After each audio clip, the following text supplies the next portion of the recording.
Hello everybody, Sunday Adelaja here. Welcome back to our program on Africa and Africans. So the question is, are black people cursed? Are Africans cursed? Are black African people cursed? Well, no. They are a blessing, and a blessing to the whole world. I've already made the point that they are not cursed, but now I'm going to be talking about the blessing that they are to the whole wide world. And today I'll be talking about Japan, the African origins of Japan. The African origins of Japan. Can you believe that? When we talk about Japan today, we are talking about a highly developed society, technology, a country that is the second biggest economy in the world, maybe the third now, thanks to China. But don't worry, we are going to get to China as well, that the black origins of China. We are going to get to that one too, and we are going to talk about how Africans brought civilization and to China, and today is Japan. Tomorrow will be China, and Asia countries all together. We'll be going to be talking about the influence of civilization, of the African civilization on all these regions. So the book that I wrote, which is the basis that I'm using, is my research that I'm using to do this teaching, is called How Africans Brought Civilization to Europe. Well, but in the real sense, it's not just to Europe, it's to the whole world. How Africans brought civilization to the whole world. So Africans are the source and the basis of civilization of all nations of the earth. And that's what my series is all about. So it's not just about how Africans brought civilization to Europe, but it's going to be, we're still going to get to Europe here too. We're still going to, so I started with Africa and then went to Egypt. Now I've gone to Mongolia and Mongoloid race. And then we're going to China, we're going to Japan now today. And then we'll go to China, and then we'll keep on going until we get to America, we'll get to Europe, and you see that no, black people are not caused at all. They are too blessed. They are too blessed. They are too blessed. So, okay, the African origins of Japan. Okay, here we go. Traces of black people were definitely found both in the prehistoric period of Japan and the following eras all over Northeast Asia. So you remember I told you already about how these lands were separated and divided, and how every country, every continent began to be different from one another. And especially when you talk about Japan, it's an island, and a lot of islands. So that is all as a result of the flood and the division of the earth that happened. But before then, Africans were already there. So even the prehistoric era of Japan, they recorded the presence of Africans and the prominent role of Africans. And this was when all these nations were still together, and they had migrated there before they were separated through the separation of the continent. So the prehistoric period of Japan in their history is recorded, the role and the place of black people. And then the following eras also always recorded the place and role of black people in the Asia part of the world. So let's look at what the historians say about this, so that you don't just take my words for it. The revered, very respected James Body, alumnus of Lincoln and Princeton universities, noted a considerable and indelible African procession or presence in the early history of Japan, and that Japanese, at least in part, are Asian Negroes. That's what they used to call them. At Crete, what's that? At Crete. Asian Negroes. They were called Asian Negroes. And because of the large, huge, undeniable presence of black people. Then you wonder, why do you say, where are the black people there now? Why is it that we don't have them? That's a different history. But, they mixed up. They mixed up, and the acclimatization and pigmentation also have happened, and a lot of things have happened. But the features are still there, and the history is still there.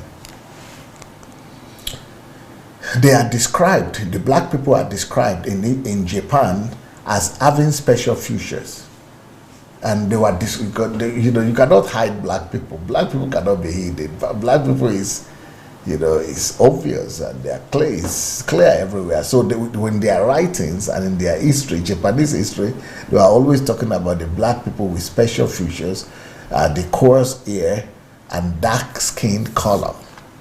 You see. Apart from their striking Negro features, ancient Japanese historians themselves wrote that during prehistoric era, black barbarians of the south sailed from the south on ships and settled in Japan. So Africa is the south. That's the way they say that they sailed from the south and settled in Japan. That's their own history. These immigrants mixed and united, became one with one another and with local residents, local people there. And as a result, the Japanese became a homogeneous race. That is how they were able to create a homogeneous race whose physical features show an undeniable presence of a Negroid element, even up to now. Black people in Japan have played a prominent role since ancient times, up until the 8th century after Christ. Thus, a Japanese proverb says that for a samurai, and samurais are their warriors, are the most fearful and fierce warriors of Japan, and they are the ones who protected the kings, and they are the ones who fought for the land, and they are the ones that are so renowned for their boldness that they would rather die than come back defeated from a war. So that's what made them to be, they actually go on suicide mission. On a mission to serve, they go to the military, not to come back, to serve and give their lives, defending the king and the land. So they are regarded as brave people, courageous people. So this proverb in Japan is talking about their warriors, and they are the most celebrated people in Japan. This samurai, it's like that's their most important feature of Japanese people, samurai.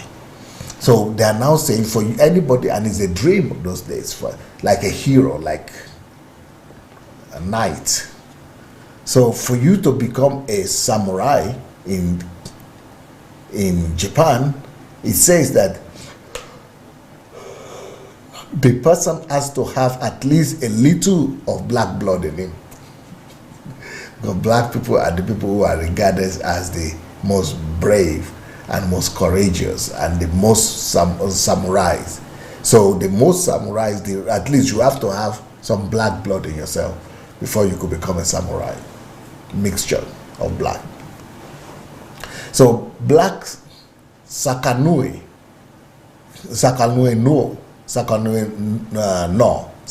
no is called.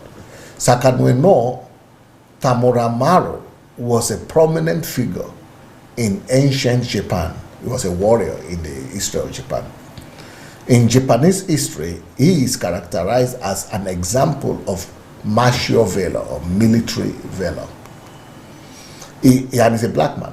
He attracted the attention of some of the most prominent scientists of the 20th century, even in America. Anthropologist Alexander Chamberlain noted that Negroes, that's what they used to call black people those days, that Negroes' contribution to the human civilization is infinite and unforgettable. Thus, crossing Asia, we again find traces of Negroes, for example, in distant Japan. That's what he discovered, because at this point, American people were looking down at black people. They were, humiliating them. And when they began to now study the history of black people all over the world, they discovered that, wow, these people are not just supposed to be slaves. They are not just slaves. They've never always been slaves. They have contributed greatly to the development of civilization, even as far as Japan. When the Japanese progressed to the north, the leader of their armies was Sakanue no Tamuramaro, a famous general who was a black person, a Negro. At that time, Neolithic residents in those areas were Aino, whose name, by the way, is also conformable with the name Ano, a name used for ancient Africans in the Nile River. Even up to now, people still use that Ano in different African languages. As a result of successful leadership of the Japanese armies, the black Sakanue no Tamuramaro became the first man who was honored with the title of Shogun. Is still there up to now in Japan, that title. In Japanese history, this name was given to was given by rulers of Japan. Or was given to rulers of Japan. That's the title that the rulers of Japan carried. And the first person to get it was the black man, the first statesman of Japan. He occupied the position of Dainagon, senior emperor's advisor, and founded a famous Kiyomizu Dera temple in Kyoto. In the following centuries, he was honored among the military as an exemplary commander and became the first one to receive the highest military rank in Japan, Shogun. People still bear that up to today. Even their sports people, they bear that Shogun. It is incredible that Japanese still admire their ancient black general. Now, let's look at the following ancient. No, we are not going to do that today. We are going to do that tomorrow. We're going to do that tomorrow. I want to look at other regions in Asia. Maybe China. Look at China. Look at other eastern part of Asia, and the role and the place of black people in the development of these Asian countries. But what I will do right now is that we'll go to do the video. But before we do the video, let me give you a few announcements. If you want to join our mentorship program, and which is for free, just go to sundaydelajablog.com/mentorship. The same thing, if you want to buy the books, you can buy them on sundaydelajablog.com/books. You can do the same thing if you want to join us to go to Nigeria to revive Africa, sundaydelajablog.com/Nigeria. And if you want to come for History Makers training, HMT, you can also go to sundaydelajablog.com/HMT. So thank you so much for your time, and let's look at the video. The video should be able to help us to bring even more clarity to some of these things that I've tried to enumerate to you today. Tomorrow we'll talk about China and the role of black people in forming.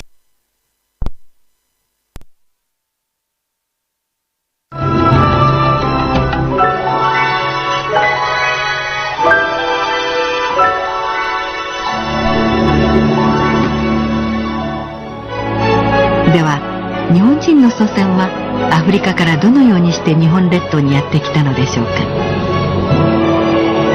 私たちの祖先の一部は中近東を経てヨーロッパに渡る集団と分かれアジアに移動しました。人々は移り住んだ土地の環境によって白人、黒人、黄色人種という特徴を獲得していきました。風土の違いの大きいアジア大陸ではモンゴロイドも多様に変化していきました。その中に1万2000年前に日本列島に移動し縄文の文化を築いた集団がいたのです。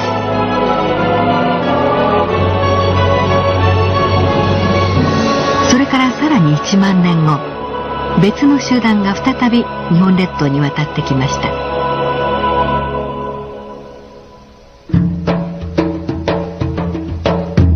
それは弥生文化を築いた人々でした。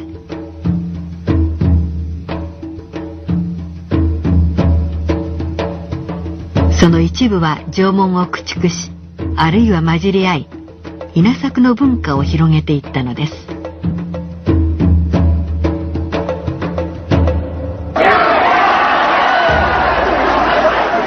これまで日本人は縄文人と弥生人によって成り立つと考えられてきました。しかし最近の研究では、一つだと考えられていた縄文の集団が決して一つではないことが分かってきまし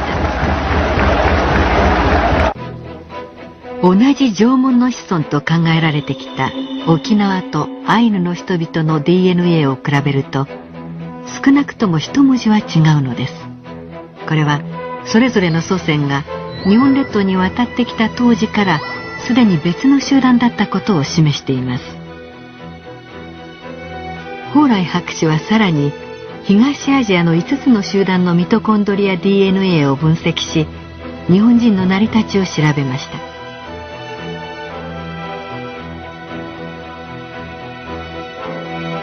その結果は思いがけないものでした。蓬莱博士によると、本州の日本人では日本人固有のタイプはわずかに 4.8% しかありませんでした。それに対して韓国人や中国人と共通の配列を持つ人がおよそ 50% にも達することが分かりました。さらにアイヌや沖縄と共通のタイプを持つ人が4分の1もおり、多様な集団で成り立つことが判明したのです。一方、韓国人では韓国人に固有の配列は 40%、 中国人では 60% もありました。本州の人たちというのは遺伝的にあまりその特徴がなくて、むしろ大陸っていうか中国とか韓国人のそういう特徴が非常に多く含まれるということが分かったわけです。決してその遺伝的に均一な集団ではないということが分かったわけです。アジア大陸から日本列島に渡ってきたモンゴロイド。これまで一つだと思われてきた縄文人、一つだと思われてきた弥生人も、実はそれぞれ多様な集団だったのです。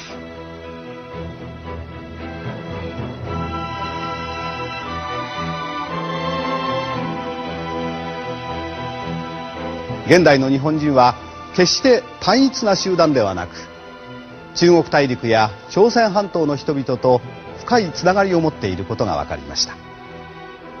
しかも日本人のルーツは縄文か弥生かという単純なものではありませんでした。